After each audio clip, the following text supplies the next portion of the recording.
বনি ইসরায়েলের যুগে এক ব্যক্তি তার ঘোড়ায় চড়ে কোনো এক জায়গায় যাচ্ছিল। তার সঙ্গে ছিল একটি ছোট ঘোড়ার বাছুর। পথের মাঝখানে আরেক ব্যক্তি গাভীর উপর চড়ে তার পেছনে আসছিল। হঠাৎ গাভীর উপর আরোহী ব্যক্তি ঘোড়ার বাছুরটিকে ডাকল। বাছুরটি সাড়া দিয়ে তার কাছে চলে গেল।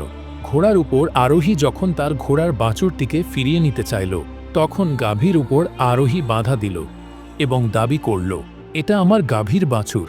এ নিয়ে তাদের মধ্যে তুমুল ঝগড়া শুরু হলো। কিছুতেই সমস্যা সমাধান হচ্ছে না। তাই শেষ পর্যন্ত তারা এক বিচারকের কাছে গেল। গাভীওয়ালা গোপনে বিচারককে বড় অঙ্কের ঘুষ দেয়। বিচারক তখন তার পক্ষে রায় দিলেন। অশ্বারোহী রায়টিকে মেনে নিতে পারল না। সে নতুন করে আরেক বিচারকের কাছে গেল। তবে সেখানেও গাভীওয়ালার পক্ষেই রায় দিল, কারণ গাভীওয়ালা আবারও ঘুষ দিয়েছিল। অশ্বারোহী রেগে গিয়ে আরেক বিচারকের কাছে গিয়ে মামলা দায়ের করল। সব কিছু শুনে বিচারক বললেন, আমার ঋতুস্রাব শুরু হয়েছে, সেটা বন্ধ না হওয়া পর্যন্ত আমি রায় দিতে পারবো না। এই কথা শুনে দুজনেই আশ্চর্য হয়ে জিজ্ঞেস করল, পুরুষেরও কি ঋতুস্রাব হয়?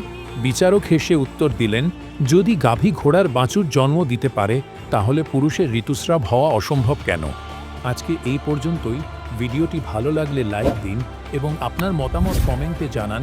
এমন আরও চমকপ্রদ ভিডিও পেতে আমাদের চ্যানেলটি এখনই সাবস্ক্রাইব করুন।